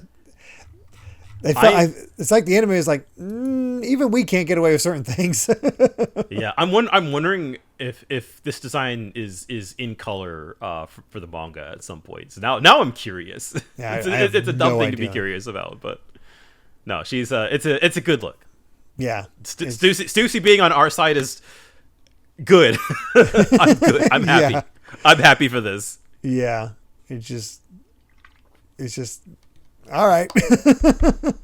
But she immediately wants to see the Stella, and it's like, but they have no chance. And it's like Shock is sort of taking the lead. Is like, we're suffering two anomalies at the moment. Brace yourself for this. One is the disappearance of the Stella, and the other is the loss of control over the Frontier Dome. What do you mean? I mean, we are no longer able to leave the Labo phase. And on the meanwhile, Atlas has been repaired. So she's all good to go. So that's good. And we see York walking around having digested. Yeah. I didn't notice that Sanji is in heaven. Yeah, looking at I missed that too. But we see like, so that's where Robin's design comes from. Because I like the idea that all of the fashion is just based off of all the satellites. And Vegapunk himself. It makes for a nice consistency there, with just some variations here and there. But apparently it's easy to fix because they have a bunch of replacement parts, so we're good to go. Yeah, cool. Luffy is still very winded from running all around though, which is pretty funny. Yeah. I guess he was yeah. But they can't leave the Labo phase. You can assume that if we try to get out, we'll be fried by lasers. So somehow, whoever took down the protections in the first place have now reset it so that if anybody tries to leave the Labo phase, they get fried as well, just like Kaku did. Yeah. So that's a problem. Yeah, it's not as simple as just being able to get in and get out. But that also that we talked all about like Vegapunk has all these contingencies and all of these ways to like the government's coming for me. He's kind of whatever about it, but there is an actual problem here. Yeah, something is like Vegapunk seems like they would be in much better shape if we weren't having some sort of saboteur. Right, exactly. Yeah. I forgot to point out before, but I do love how Nami's just kicking Rob Lucci. Yeah, because I remember she was like, no, not that guy. So I'm glad I didn't notice that either, so I'm glad she's getting her revenge. Yeah, it's fun. But yeah, it's like the man himself is currently missing, so you guys got to help us find Stella. In the meantime, I'll try to figure out a way to repair the dome. So, all right, let's. And then Frankie's like, okay, but what's the point of looking for Vegapunk even if you're all seeing monitors don't show him? It's like, well, normally they'd have a view of everything in the lab. However, after the damage the Seraphim caused, the cam snails have either left their stations or lost consciousness. So we need to have the others inspect the lab and try to find him somewhere. He could have fallen unconscious outside of our range. So, Pythagoras, there's no one on the third floor of building C, so check the next one. So Nami's like, hey, let's help him join. Let's go help trying to find Vegapunk. If we wait to set sail, we'll need to find him. If we want to set sail, we'll need to find him. And Brook's like, hey, I'll come too, and we'll find any treasure. Yes, of course. we are literally going to split up and search for clues. Which weirdly, I feel like this would have happened a lot earlier normally. So seeing they have been together for quite a while. Yeah, so it's interesting that we're kind of flipping that on its head. Mm-hmm. And then Stussy's like, I'll search as well, I'm concerned. And then here comes Sanji. Let me tag along, Madam Stussy. It's like, and then Zora's like, I guess I'll search too. It's like, we're looking for some old guy with his head chopped in two, you said. It's like, no. Who's going to look for you? So they all force. Yes. I love how it's Sanji, of course, is crying about this. Like, who's going to look for you? Chopper being like, yeah, you got to stay here. And then finally Robin saying, be a good boy, won't you? But hey, I love that he just pops a squat, takes a seat on the couch next to Luffy, and he's just kind of like, I don't know what they're talking about, but I guess they can handle a little manhunt on their own. He's just like talking to Luffy like, how long were you running around at max effort? And he's just like, I'm always max effort. Meanwhile, Lucci and Kaku are just knocked out in the foreground. It's just, I kind of love this panel for just how far we've come. So oh god, I remember when I thought Lucci was going to be like the big villain of this again. Yeah, when I saw some of the material.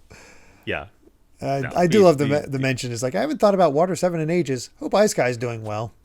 Yeah, but then we find out that this the room that Bonnie's in is called the Paul Room. I wonder why. And Vegapunk's trying to stop her. Is like, get out of here, and she. I think she maybe even de-aged him even further. Yeah, maybe. I don't know where she's put him. I honestly don't know where Vegapunk is. But it's interesting that Vegapunk has no cameras in the room, which is why they can't find her. Like, this is as secretive as it gets. Yeah, which I like that he honored his friend's wishes, Yeah. But we see Bonnie in some sort of field, and she sees a crying child in the distance. It's like, what's the matter, kid? And that's when she realizes, wait, that's Dad. And he's like, have a shaved head. He's big. He's all beaten up. Scarred. Yeah. I want to say this is very similar to what we saw when he did the young Kuma. Yes, it is. Yeah, 100%. Yeah. So it's like, I found him. It's like, and he's like, these random guys like, come on, I can't help me. I can't take it. You get back up there right now. If you escape, they'll kill every last one of us. It's like, I don't want to go back. Don't send me back to that horrible place. And he's just crying. He's like, it's not going to solve anything, you enormous brats. And it's like, go back there. It's like, then just kill me here instead. Why bother going back? I'm just going to die anyway. And then they just start beating him with sticks. Yeah, with baseball, like bats. And Bonnie is crying, having to watch a young version of her dad just get beaten, bloodied within an inch of his life. And she can't get any closer. She can't help him. And then you see another, like, what's very obviously very Joa based on the castle design and the fact that it's, and the hair. Those are celestial dragons. Which knowing already, wherever we're going from here, from point A to point B, that he ended up as a slave to the celestial dragons is rough. Sad full circle. But it's also like, how does he go from a slave of the celestial dragons to a king, to being considered a tyrant, to a rebel, to a warlord, and then back to a slave? It's like, what? What is this man's life? Yeah. So it is quite complicated. Yeah. And viewing all this, it's just, she just says, just stop it. And she gets ejected from the Paul. So yes, this Paul contains all of his memories. And we see her breathing heavy as Kuma continues to climb the red line, and they're still trying to shoot him down, but he's still coming. He's up pretty high, actually. Yeah. And we go back to Bonnie, and she's wiping her tears. It's like, this isn't something I can bear unless I'm truly ready for it. But I can't move on unless I know the truth. So please, Dad. I am. As somebody just sort of clocked Bonnie as soon as I saw her for some reason. I don't know why. I'm so happy we're getting this really good stuff for her. Yeah, didn't think it would turn out like this, did you? No, not at all. Yeah. Oh boy. Yeah, and that even I love again, because you had heard sort of, scuttlebutt over the years of like, oh, there's a backstory in Egghead that's really good. Oh, you see Kuma trending on Twitter, and you're like, oh yeah.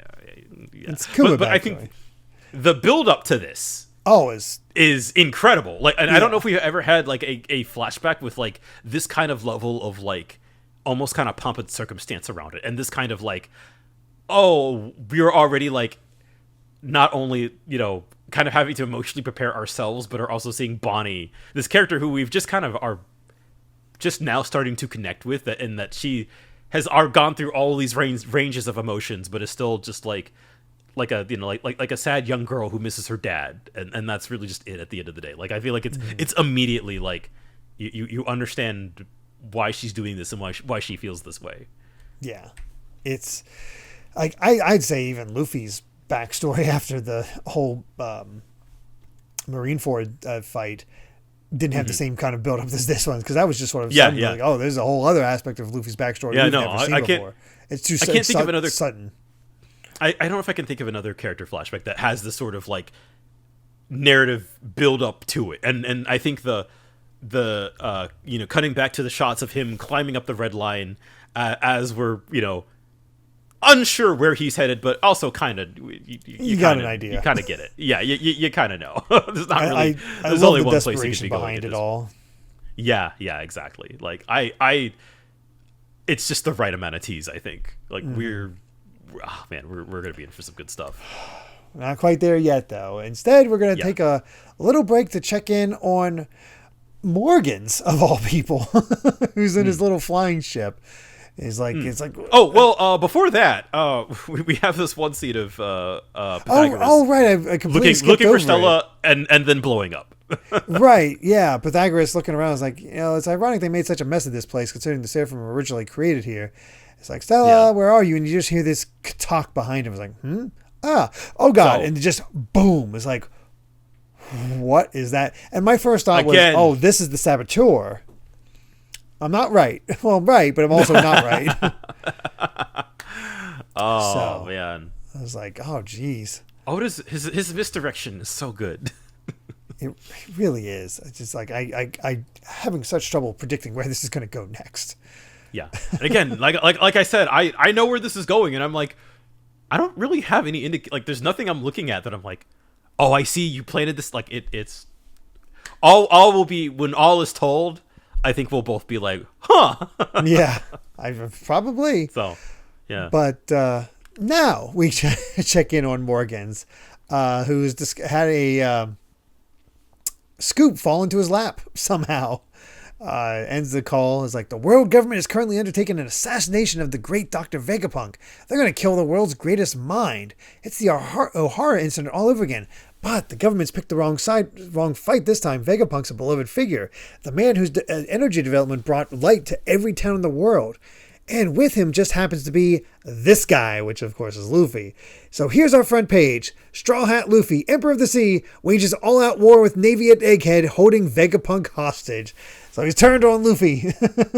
Yeah, he was like, Luffy's the man. Yeah, he was like, oh, he's the 5th Emperor. And now he's like... And it's holding like, him hostage. I love this. The government should be very grateful, and I'll need you to collect their gratitude in liquid cash. So, God, no, he really is just playing everybody, because he was again like, he was the one printing all of the Gear 5 wanted posters, and they're like, shut it down. I was like, we can't stop it, sir. The world is very chaotic right now, but. Morgan's is just like, wee! Morgan's the happiest guy in the world right now. He's just enjoying it all. I love how Morgan's and Stussy just became the two key figures to come out of the whole cake wedding. Yes. I can't even remember the other guys that showed up with them. I know just one ended up being the one blown up. That's really all I remember for the others. But while he's usually surrounded by all these people who's just like, yes, sir, we're on this. We haven't said somebody shouting out, what a preposterous excuse for a story. Luffy would never do something like that. This is why I hate the World Economic Journal. And we finally get confirmation that Vivi is safe. She's okay. This was very taken hostage by Emu, thank God. Yes, this was very cruel by Oda, I think. This was it was 100 chapters ago, basically. It was like at the 950s was the first indication, like, oh, something happened to Vivi. No, so over 100 chapters. Yeah, over 100 chapters. So it's over 100 chapters, 2.5 years ish, to find out what's wrong, what happened to Vivi. Yeah, so thank goodness she's safe, at least. Jesus Christ, she's safe with Morgan's. The people, the other people there, the girls there are just enamored with her. It's like, those are my clothes. I'll never wash them again. Meanwhile, she's not alone because for some reason, Wapple's there. Yes, and there was never indication that I can remember that Wapple was kidnapped or anything happened to Wapple. Nobody seemed to care that anything happened to him. No, that was not a part of the headlines. So, yeah, Wapple is just freaking out. It's like, keep your voice down. What if there's a wiretapping transponder snail and the government learns we're here? Their goons will whack us next. And it's like, then don't talk back to Morgie. He's the one hiding us in the first place. So he's all freaking out and just nervous about everything. So he's sniveling. Interesting dialogue from Wapple. What is he afraid of? Yeah. So apparently that whoever they got is going to, whoever they are, they definitely can take him out.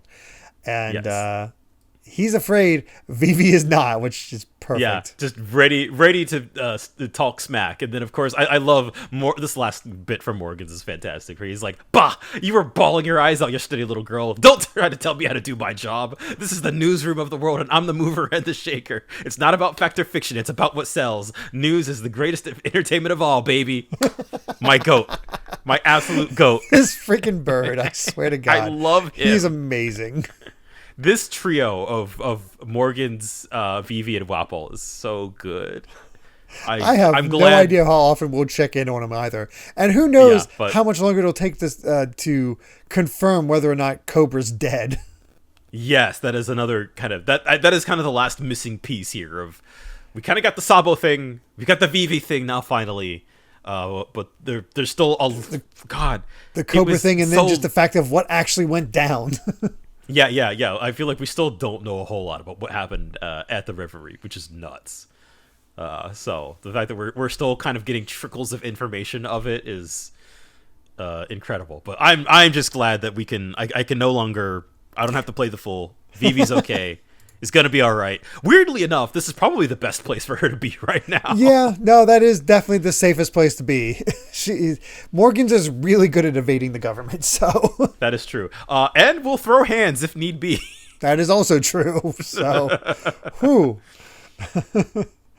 That being said, we do have one final SBS, final for this volume as well as it was released. So, first up, I figured it out about Ryokugyu. In chapter 905, he said, "I haven't eaten anything for 3 years. Is that because Ryokugyu is a forest, tree, plant, and can use photosynthesis to get his nutrients without physically eating any food?" That's right. That's what it says. That's right. So he can photosynthesis and doesn't have to thought of that. Yeah. That's wow. That's a cool good detail. Clue that I did not consider at all. I was like, what the? That's I remember being like, how the heck? Oda is so clever, man. That's so good. Yeah, that's really fun. Next up, apparently this is all about Ryokugyu for a bit. Does the Shikawa Shinju double suicide at Death River tattoo in Aramaki's chest refer to Yoshio Harada's song Shinjuku Shinju, double suicide in Shinjuku? And he says, he does have a song with that title, but no. As a matter of fact, there's a classic Rakugo, of course it's Rakugo, story called Double Suicide in Shinagawa, which is what I was paying homage to. Double suicides are often of ill-fated lovers, and Aramaki seems to have some tragic background revolving around women. It would seem this tattoo refers to that. So, okay. Wow, I can't imagine why he wouldn't be just a complete player. Yeah, right. Next up, what kind of justice does Ryokugyu advocate for? It seems like he has a strong ideology, so I'm curious. And Ryokugyu observes determined justice. There are many people who want to know Fujitora's justice too, so I would say that he follows humane justice. That's my goat. Yep. That good old Fujitora. Absolutely. Yeah. I do like this. I like kind of tracking what Kai. I need to look up what Kizaru's is again, because I feel like that'll be somewhat important. Oh yeah. Because I always remember Aokiji's because it was lazy justice. Lazy justice. Yeah. Which is just great. Fits him to a T. But finally, we have our final question. In chapter 1074, there's a scene where Robin calms down Nami, who is angry at Lucci, which I actually pointed out, not Nami like kicking at him. So Robin was kind of keeping her back, apparently. What kind of conversation were they having? And Oda goes, that's a very minor detail to spot. Lucci, of course, was the toughest antagonist in the Enos Lobby arc, where he tormented Robin. Nami's saying, you won't mess with Robin again if I have anything to say about it, while Robin is saying, go easy, he's defenseless right now. Wow. After all this, Robin showing mercy. Yeah, I mean, to be fair, her torture is more from spandom. That is true. I feel like she'd be way less forgiving about spandom. Oh, yeah. Yeah, no, snap his neck. Yeah, seriously. Oh, goodness. Well, let's get into our final chapter for the set. 1075, Labo Phase Death Game. And we see Vegapunk meeting the 5 elders. He gets an audience with them, and this is probably how he got his government funding. Yeah. Working for them. Pretty crazy. Again, I feel like this is sort of the reverse of the manga informing the cover story, but again, this has just been such so tightly woven. It's really cool. Mm-hmm. Yeah, this is our sense of getting he met him once. Wonder what the stakes of that were. Oh, it's this is this is what it means. This is kind of how it all started. Yeah. Yeah. So very, very interesting. Yeah, remember Pythagoras exploded last time, so yes. Shaka's trying to figure out what happened there. He's like, come in, what was the explosion? Pythagoras, answer me. Was it an accident? Well, hopefully it wasn't caught in its mist. He's trying to get a pan, he's looking over, and then suddenly a figure just grabs out and just boom, again, he loses feed. It's like, did that take out the cam still? It's like, this almost feels like a horror movie. I know, they're losing all their cell signals, I guess, is the way to put this out. And it's just like, oh, something's going on. Even Luffy can kind of sense it, because he's like, did something happen, Helmet? I'm not hearing their voices in my ear anymore. And I can't tell if it's because of the device or his hockey that he's not getting these voices. I think it's just the device, but it would be cool. Well, he seems to be so much more attentive than the others. That's what made me think it was observation hockey. Yeah. So I almost wonder if does observation hockey enhance the radio? Since they are if these are the cam snails are like living beings, so you could kind of theoretically detect them. Mm-hmm. That does make a certain amount of sense. So yeah, theoretically, we do have are starting to get maps. So here's our look at the building, where we can see how much damage was done by the Seraphim. So not in great shape. Yep. But we have Nami's like, where are you, Vegapunk? Oh, jewels for me? And it's like, hey, the first thing out of a lady's mouth after jewels should be, they're very so pretty, not whatever you said. He's like, oh, what's the harm? We're all evacuating Asylum anyway. Well, you got a point. But I think you folks got a few bugs in your neural circuits. And Nami just loads up with a whole backpack full of jewelry. This is a great character moment for her. The Pythagoras, or sorry, Edison is like, we're looking for the Stella, and she's like, fine, I'll set it down. We have to pass this way going back. So she does do the right thing in the end. But then I love this, that those are synthetic diamonds, right, for industrial purposes? You mean you can make diamonds? Why are your eyes making that shape? And she's like, the future's made of nothing but diamonds. And of course, she's just got the berries in her eyes. And Edison feels like he's just like, get me out of here. Stella, where are you? Then we check in on 2F Building A, where it's like it's Chopper, Robin, and Atlas. It's like, oh, so your face is just a mask then? It's like, oh, I can change my looks and body however I want. And then Robin notices something in a glass. It's like, oh, is this Vegapunk? And then they explain, I was like, those are organoids in those vats, lab-grown organs. It's indispensable tech to the future of medicine. And Chopper's like, you can make organs? That's amazing. Like his doctor skills are just showing off. Yes. Like, yeah. and then Robin just goes, I thought they were dismembered bits of Vegapunk. Jeez. What the heck, Robin? That's great. I love it.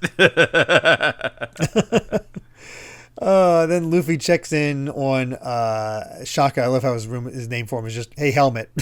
Yeah, Helmet. He's like, what's going on? I also forgot to mention that he called the Stella Apple Man. Yes, Apple Man.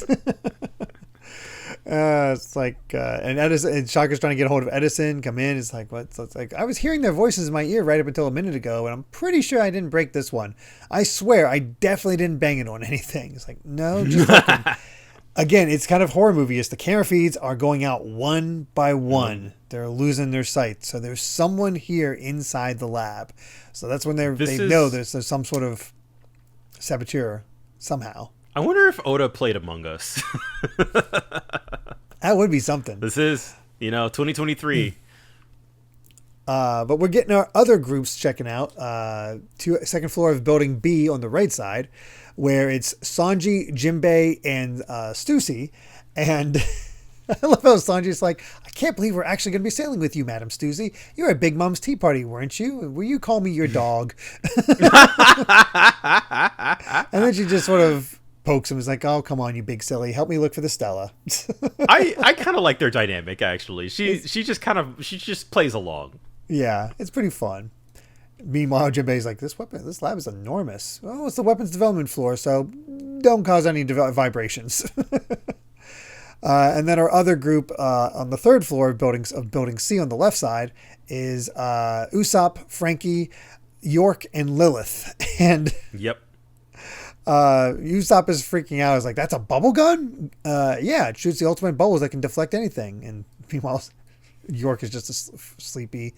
And I love how Frankie's like, what? So deflecting things is an attack now? What? Like, he's not impressed. Yeah. Hey, don't knock it till you try it. Yeah. But that's when they notice the explosion area where someone's on the ground. And, there's the body of Pythagoras with his head gone. That's brutal. He blew his head right off. So this was the blast we heard. It's like, whoa, who's that? Usopp's ready. And then here's Pythagoras just ahead with little feet and hands coming out of the head part of him. Like, no, it's okay. It's just me, Pythagoras' head. So like, what happened? Was it an accident? Actually, it looks more like an enemy. It doesn't make any sense though. I'm finding it impossible to grasp, but my eyes can't be mistaken. Just say it. Could we have made a mistake in the design stage? Of what? Huh? Where's York? He's not saying anything. Yeah, he's just thinking out loud. So clearly unbothered. Yeah. And meanwhile, York is like, oh, what's this? Didn't Edison order you to stay put earlier? You're supposed to be waiting out front. And she's like, oh, you're so cute. And she's sort of petting someone. And it turns out to be the Seraphim of Hancock. And they're like, no, get away from her, from Pythagoras, who knows what's up. He's like, huh? And uses the love mellow on her. And bam. Just turns to stone. Turned to stone, down. York is out. And it's like, they're like, wait, why? You're a Seraphim. Stop. Who said you can do this? And then they go even more brutal. This is holy crap. Just turns, fires a laser straight into York's body. Yeah. Oh, so just blows up completely. I think York is gone. Yeah. It's obliterated. So, I mean, it kind of makes sense because I'm like, how the heck are they going to get this Hancock to turn her back? Because only she can do it. That is also solve the problem by having her just get blown up. Yes, and also, as she says, as Lilith says as they're falling, like, it doesn't make any sense. I'm Vegapunk. It's like, right? She won't listen to orders. So, again, what is happening there? It's at first I thought it was the fact that the elder was on the island, or heading towards the island. But then you reminded me that like they have to be physically there in order to do it. So, but only elders are higher than Vegapunk. Yes. And they're not listening, so... There is one other possibility. I mean, yeah. Well, the other thing I can think of is that somehow one of the Vegapunks is a traitor. Yes, yeah. I was gonna say, because we saw with CP0, right? Like Stussy said, like, oh, I'm on the same level as, you know, Lucci, so like I can't if you're on the same level, you can't overwrite the order. So right. It is either somehow, you know, Saturn is doing something, or it's one of the Vegapunks, because if the Vegapunks themselves can't overwrite the order, so yeah, no, it really is Among Us. Yeah, and I'll be honest, if I have to suspect any of the Vegapunks, I think it's Shaka. Oh, I mean, I feel like he kind of knows the most right now. Yeah. So I don't know. Lilith feels too hot-headed for all this. That's just and I feel like it would be too obvious. Yeah. So it's like, oh, Lilith the evil. Atlas was already blown apart. The others don't seem capable of it. I think it's Shaka, but Shaka seems like a shocking choice because he's good. They're the good one. Yeah. But I guess that would be the twist, right? That like, oh, you're the most, you know, goody two shoes. Yeah. But it'd be weird. Like, how does that one of these guys go against what Vegapunk's all about? That is also true. When it is Vegapunk, so I don't. Yeah. No. Yeah. See, that's the mysteries. Yeah, it is a really good mystery because I have. Yeah. No real clue. Yeah. No. I feel like now that I'm sort of going through this slowly and taking it in, like, I think this is actually a really brilliant setup.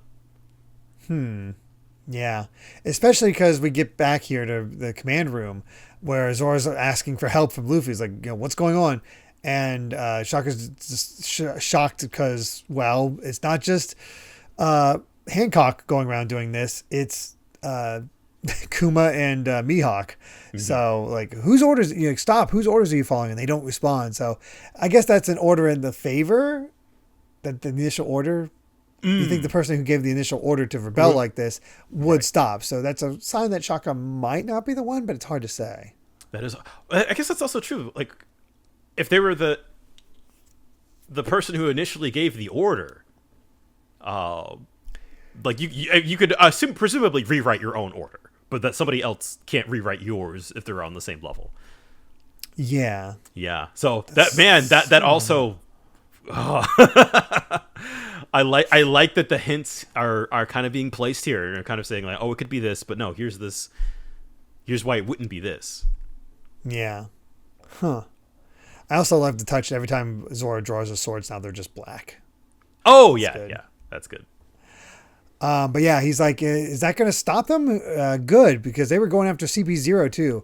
If I let those guys get slaughtered with handcuffs on it, it'll leave a bad aftertaste. And they get ready to attack again, and it's like, oh, they are not obeying orders, and they actually rescue CP0 from getting taken out like that. It's like they're not obeying me. That would mean that Vegapunk gave them orders. So the Stella, yeah. And if the downed radio and being trapped inside the barrier were all planned from the start, then someone is trying to kill us all. And it's like, what? Kill us all? You think the Seraphim were a big joke? And that's coming from Kaku and Lucci. Mm-hmm. And that's when they say, hey, Straw Hat, Roanoa, let's say we hit pause on old scores and Lucci follows up and team up for a bit. Take off these cuffs and we can help. And I love that we end this set with the face returning from Wano from both Luffy and Zoro. Like, oh. Yeah, they got the cringe face back and they're just like, you don't seem to like that. And that's how we end our set. That's great. With the cringe face. Amazing. Absolutely. But again, amazing. I did not know team up. I did not predict team up at all. No,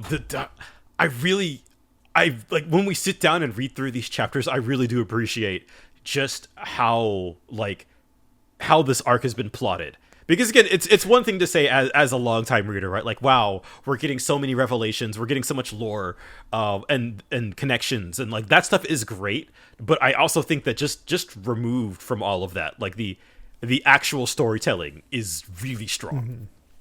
Yeah, it's nice to get the stuff elsewhere to help with the pacing of this, because it never feels too fast. Yeah, like yeah, taking exactly. That little break to get the what else is happening around the world, while also just seeing like the chaos on Egghead. Yeah, and that's the thing, right? Is that like it doesn't feel too fast, but also this is like the fastest moving One Piece arc I think we've read so far. Like it really is just one boom, boom, boom, boom, one thing after the next. Like it, and I feel like this is kind of just how One Piece moves now, which is incredible.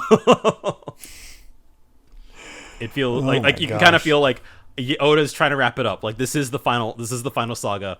This is it. And so I do feel like compared to like a Wano or like a Whole Cake or a Dressrosa, like I don't know, you can feel like this arc is almost 70 chapters, but like it wastes no time.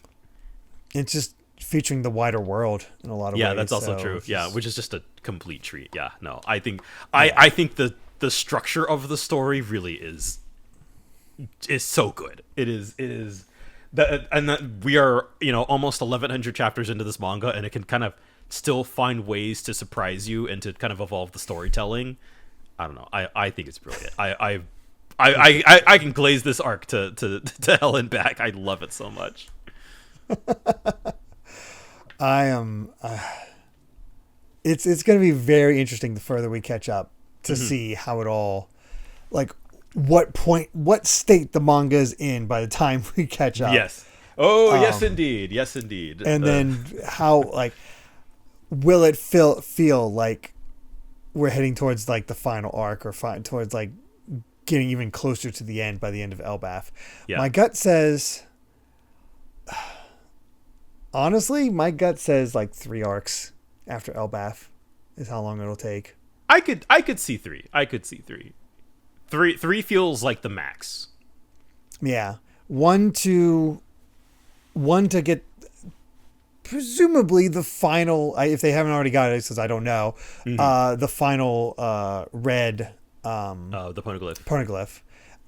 Then the journey to Laugh Tale, I guess the Laugh Tale arc, and then the wrap up.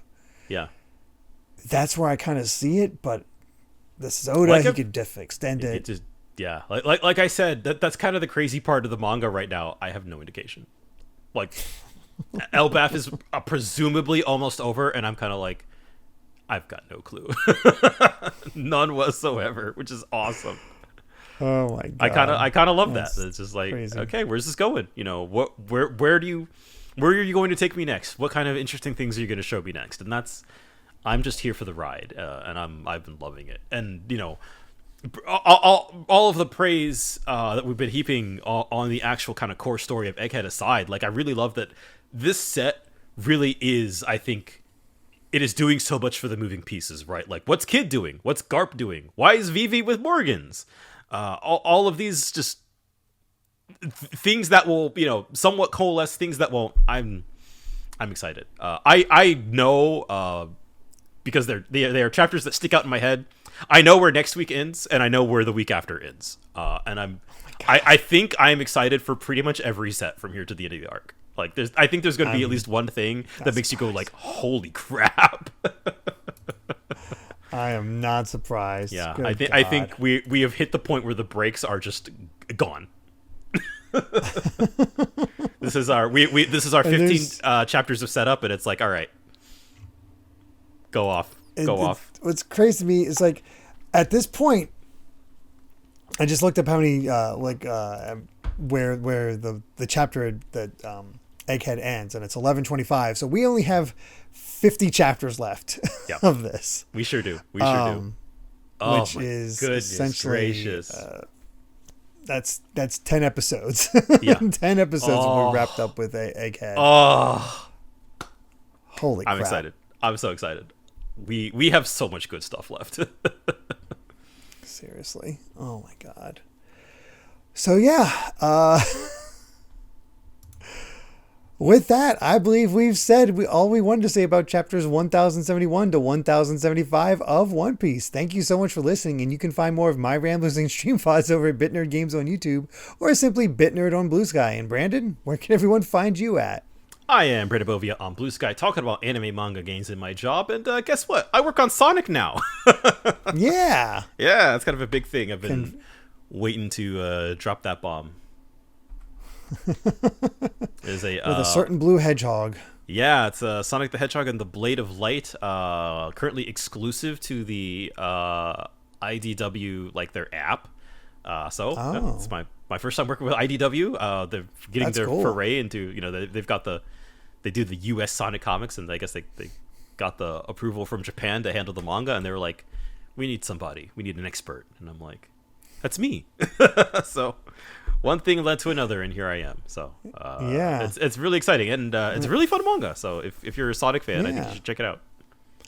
I wonder if this is just me spitballing. I was like, it'd be cool if they could lead to you working on some American comics, because I'm assuming they need lettering as well. Yeah. I am hoping to maintain this working relationship with IDW.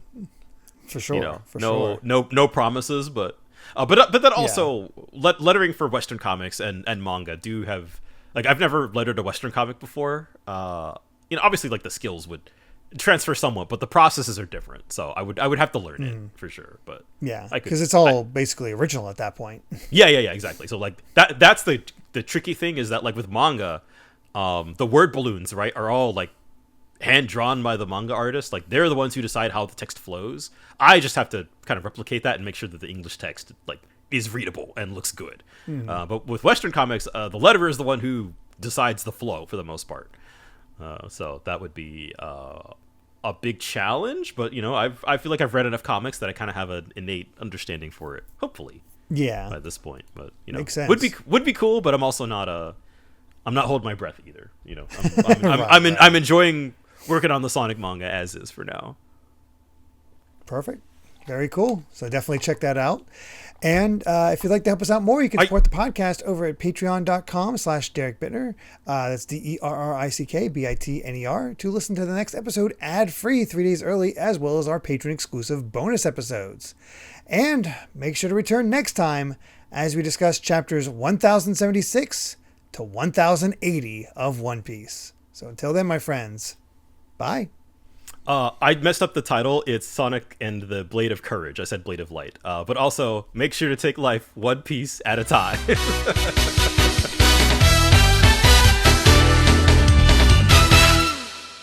Susie, what are you doing? Answer me! Oh, nothing. Just putting a bad boy to sleep. Do me a favor, Lucci. Why don't you join him?